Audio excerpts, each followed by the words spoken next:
Hello, I'm Melissa Williams with IMSN News Network. Today I'm interviewing Captain Tim Neese, CEO of International Maritime Security Network.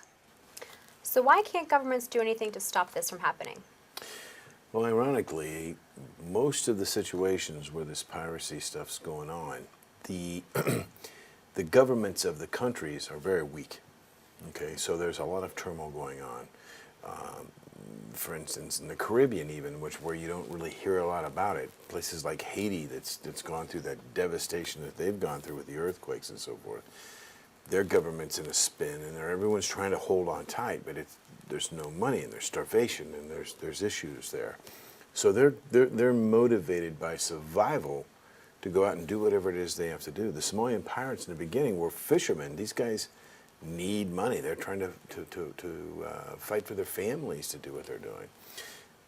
There is so many gray areas at sea. It's an unbordered area to where the IMO can make suggestions of what needs to be done, but they know, the bad guys know, that if they don't get caught and they can get back into the lines of demarcation of their country, it's game off for anybody that wants to play by the rules. There's a lot of issue with having firearms on vessels. There's a lot of issues on who actually is going to prosecute these bad guys, or the pirates. So there's a big gray area out there, and that's why it's so hard. Okay. But haven't coalition ships done a lot to stop this? Yeah, they're doing a great job out there, and it's great that all these countries have come together to do what they're doing, but the corridor is so large, and their response time, because of the distance between everything, makes it hard for them. And basically, this is a personal belief of my own, but I think the pirates are understanding this, and they're hopping from mothership to mothership to mothership to get farther and farther out. The farther out to sea they get, the more they're out of jurisdiction of the coalition forces. There's too big of an area for the coalition forces to be in at one time.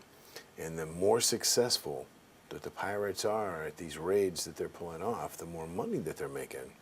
And the more money they make, the more technology they get, the farther out they can go. It's going to be a cat and mouse, kind of a bounce the ball back and forth kind of a thing. They're going to always one up everything that we do. So we have to be, when we're out there, IMSN's philosophy is, when we put out something defensively, our last movement is, what's our next step that we're going to do? So whenever they one up us, we one up them, and we're already prepared for that.